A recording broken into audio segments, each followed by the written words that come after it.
Hi guys, I hope you guys are safe at home in quarantine, but don't forget to subscribe here at Fino Boxing and follow my personal one at Adriana_sports. And guess what? We're gonna knock out this coronavirus. Bop, bop, bop.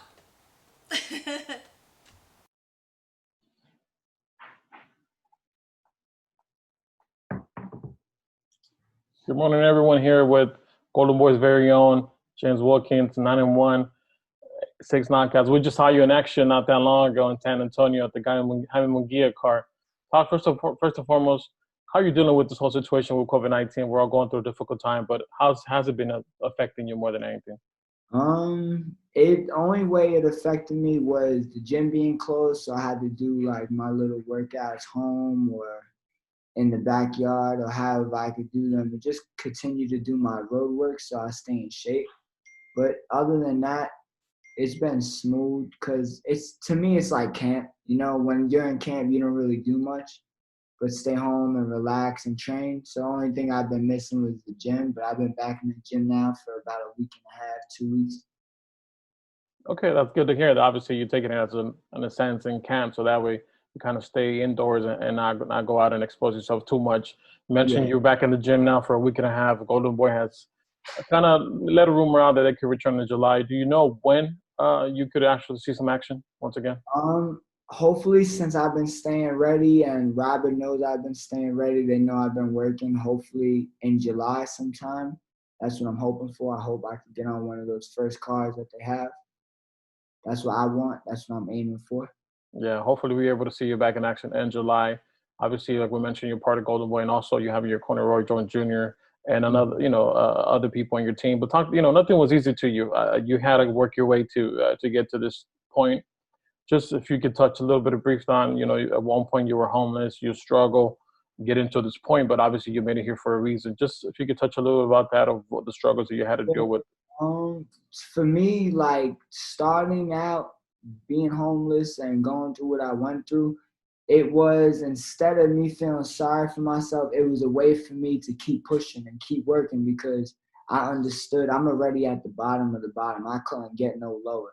So the only way from there was up. I just had to keep working and believe in my craft and believe in my abilities. And that's what I did. And over time, with me going to Mexico and fighting and taking out loans so I could fight and pay for my fights, I knew that the right people would see me and I would eventually get to where I needed to be. Yeah. In a sense, do you feel that boxing potentially even saved your life? The fact that it kept you motivated, knowing that you were at the bottom, but you have goals to achieve. You think boxing played a big part in that? Yeah, boxing definitely played a big part because without boxing, it's easy to be at the bottom and get sidetracked and just feel like, all right, now I'm just going to have to do whatever to survive. And when those things happen, it's either jail or dead. So it definitely did save me in a way. Yeah, well, we're definitely you headed to the right direction, especially now having the backing of Roy Jones Jr. and Golden Boy. If you could just talk a little bit about that friendship you have with one of the greatest of all time in Roy Jones. My friendship with Roy now is like Roy's like a father.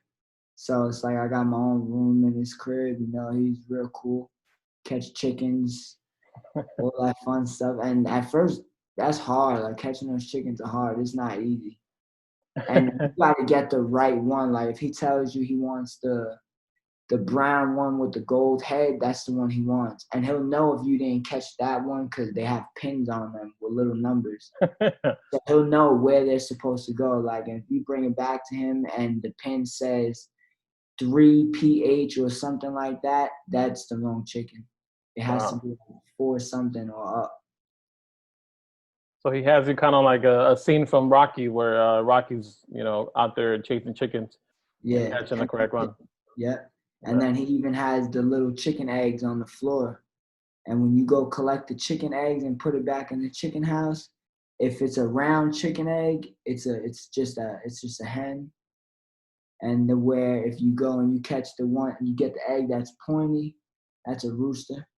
There you go. Okay. Wow. Okay. So that's definitely he was able to put that into in camp and a workout in a sense. Uh, Yeah. Now we mentioned you were one of the lucky guys who actually fought early on this year. You're making a name for yourself at the 130-pound division.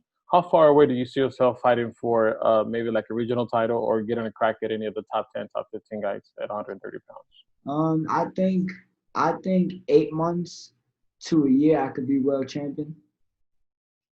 8 months to a year I could be world champion.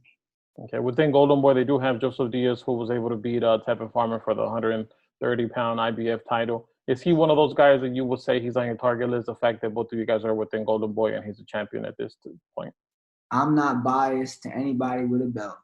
If you got a belt, I'm coming. So him being a Golden Boy fighter, that's a fight that's easy to be made when the time is right and the money's right. Right now, like I said, anybody with a belt, I'm not biased to any belt. I want them all. I want to unify.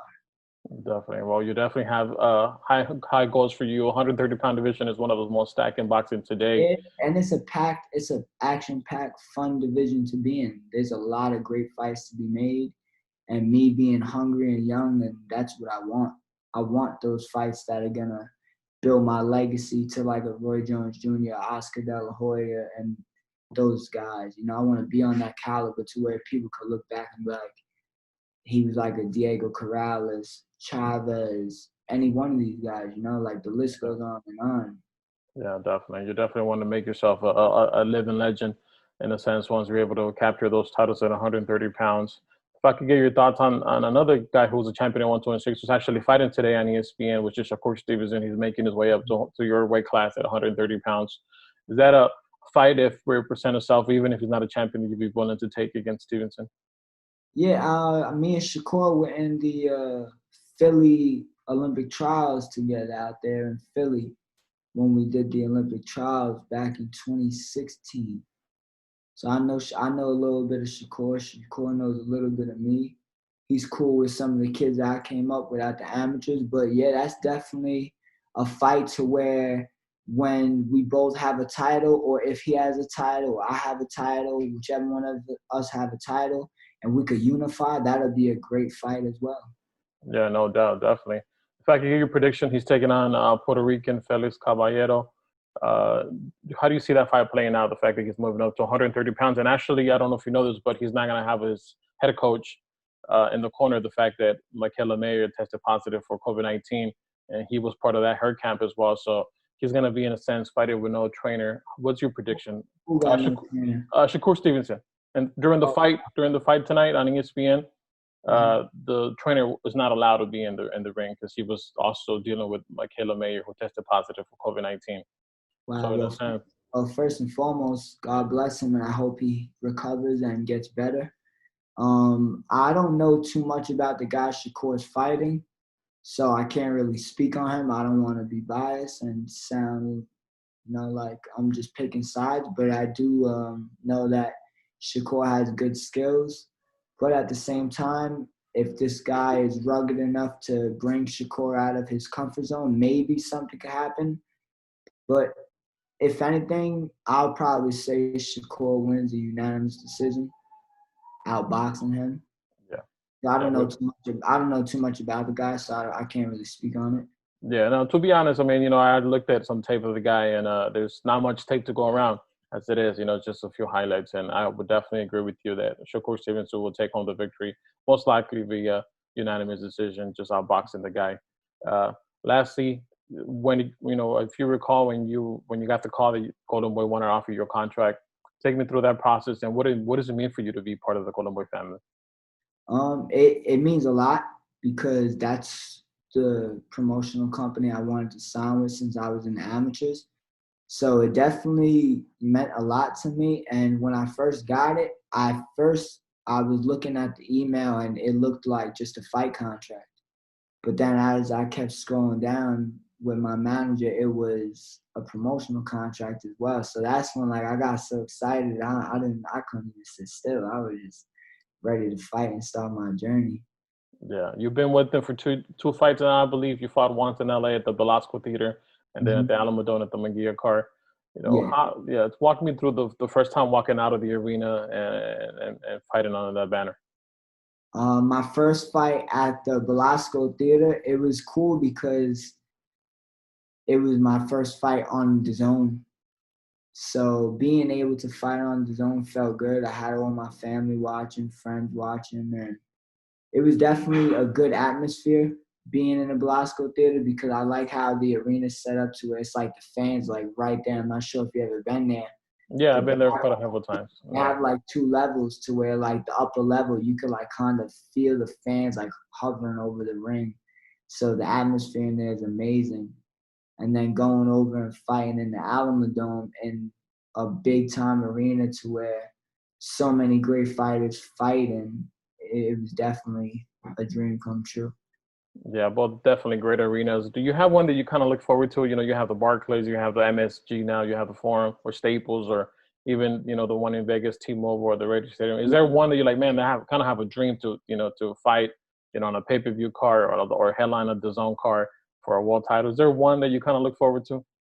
I got to fight in the amateurs at the Barclays Center in the Golden Gloves. I won the Golden Gloves over there, and then I fought in the Garden, the little theater, as Okay, well. yeah. But it's always been a dream for me to win a world title at Madison Square Garden, like where the Knicks play in the big arena. So that's Yeah. been a dream for me since a kid. So There you hopefully, go. the Golden Boy can see this and make that happen.